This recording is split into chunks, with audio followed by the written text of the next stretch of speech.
de todas las veces que se ha alertado a las autoridades, pero que no se ha hecho casi nada al respecto, por no decir nada.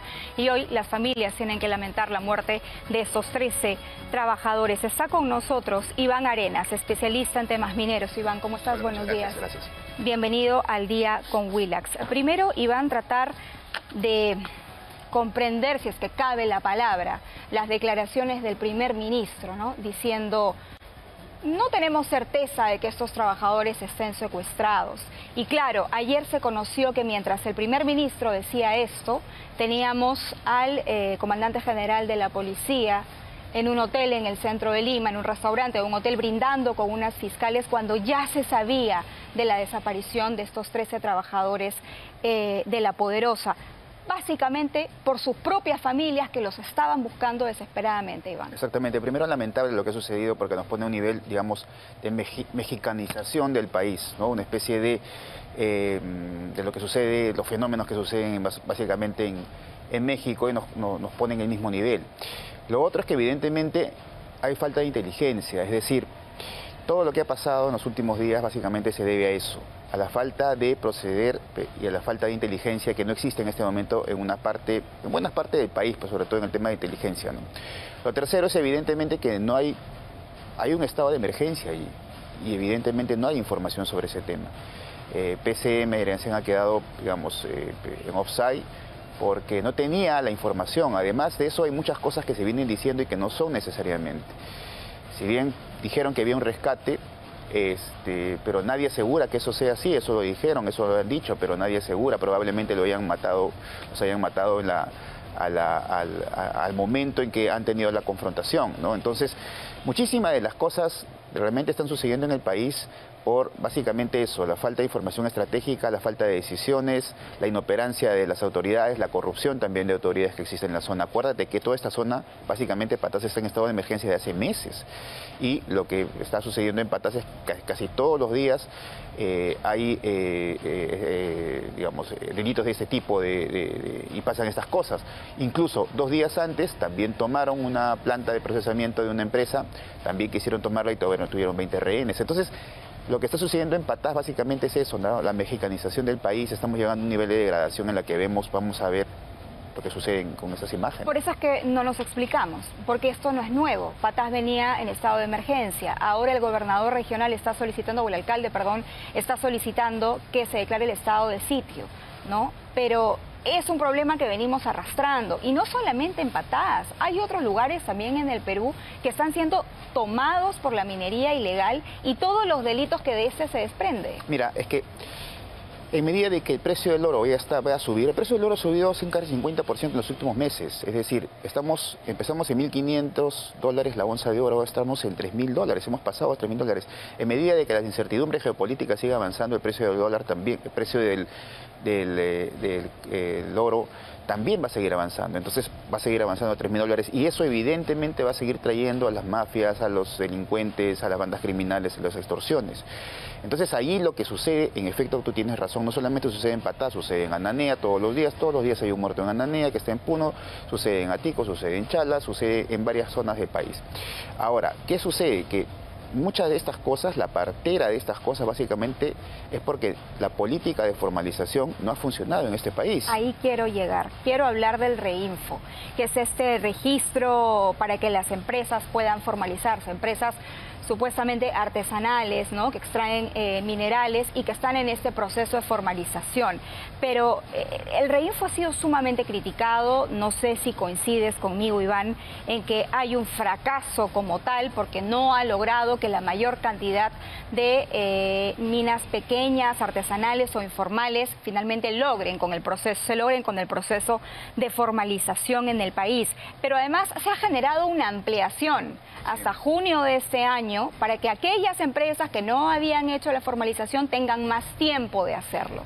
Pero claro, esto es también abrirle la puerta a la informalidad, porque tengo entendido que mientras una empresa se va formalizando y se inscribe en el registro, puede operar, claro, aunque no tenga ningún permiso previo, ningún estudio ambiental. Entonces es como un paraguas para todos los ilegales. Exactamente, es un paraguas para básicamente los informales y los ilegales.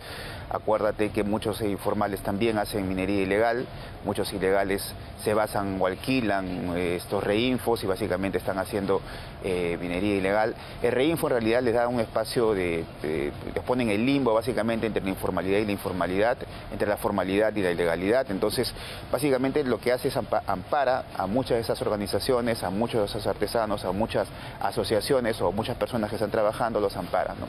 Ahora, evidentemente hay una diferencia también abismal entre informales e ilegales, claro que sí, pero evidentemente también no podemos negar que los ilegales aprovechan el reinfo y aprovechan el alquiler y todas las, de alguna otra manera, todo lo que la cobertura que te da el reinfo para poder continuar adelante. La formalización en el país ha sido un fracaso. Estuvieron en manos de direcciones regionales de minería, que básicamente es competencia de los gobiernos regionales. Lo que sucede acá también es básicamente que el gobierno regional de la Libertad no ha aplicado una política de formalización. Dice porque ahí tiene muchísimos problemas, pero ahora nuevamente la formalización ha venido al MINEM y el MINEM básicamente lo que tiene que hacer es empezar nuevamente, lo que tiene que es trabajar una nueva política de formalización, porque la actual política de formalización no la tenemos. Hay una ley MAPE, Ley de Minería Artesanal y Pequeña Escala, que está en manos del Congreso, a manos de un grupo de izquierda, el bloque magisterial del señor Paul Gutiérrez, que está intentando colocar cosas que verdaderamente no son técnicas, sino son básicamente ideológicas y políticas, como temas de minería ancestral, temas de concesiones ociosas,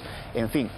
Lo que necesitamos acá es una ley MAPE, básicamente una ley técnica, pero una ley que de una vez lo que haga es formalizar y deje a los que no quieren formalizar, dejen en la ilegalidad. Entonces, aquí necesitamos autoridad, necesitamos estrategia, necesitamos información, necesitamos procedimientos técnicos. Pero el reinfo está activo actualmente, por lo menos hasta junio de este año, con posibilidad de que se extienda hasta diciembre. Y a mí me preocupa porque no sé si esta información es tal cual, pero entiendo que mientras las empresas tienen este tiempo para regularizar sus operaciones, me estoy refiriendo a las ilegales, porque claramente hay una diferencia entre los informales que sí quieren ser parte de un Estado formal y las que no, y que están tomadas por el crimen organizado y cometen las cosas que hemos visto lamentablemente con el asesinato de estos 13 mineros. Pero mientras les dan tiempo para formalizarse, estas empresas ilegales pueden seguir operando sin que sean penalizados.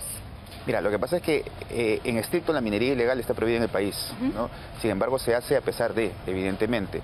Pero muchas de estas empresas, esas operadores, asociaciones, organizaciones mineras ilegales, la hacen básicamente alquilando reinfos, por ejemplo, o camuflando la producción de oro en reinfos que son absolutamente válidos. Entonces, sí lo pueden hacer, lo están haciendo en este preciso momento, están haciendo en Madre de Dios, lo están haciendo en Propio Patás, básicamente cuando lo que hacen es robarse el oro de las concesiones o entrar a concesiones que no son suyas, como en el caso básicamente de Patás, o todo este corredor de minería ilegal donde está Patás, Quirubilca, Huamachuco, Santiago de Chuco o Tusco.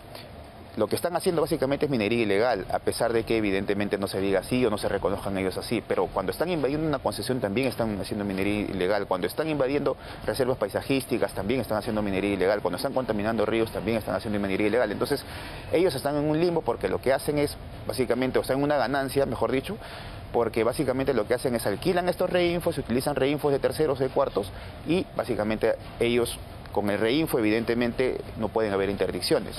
Exacto, y basta con que estén en este reinfo para decir: no, estoy en proceso de formalización, ¿no es cierto? Y entonces ningún fiscal me puede de pronto investigar o denunciar a mi empresa por delito contra el medio ambiente o minería ilegal. Y eso es lo que ha sucedido ahora. Eso es lo que ha sucedido ahora. Ahora acuérdate tú que días antes en la zona ha habido interdicciones.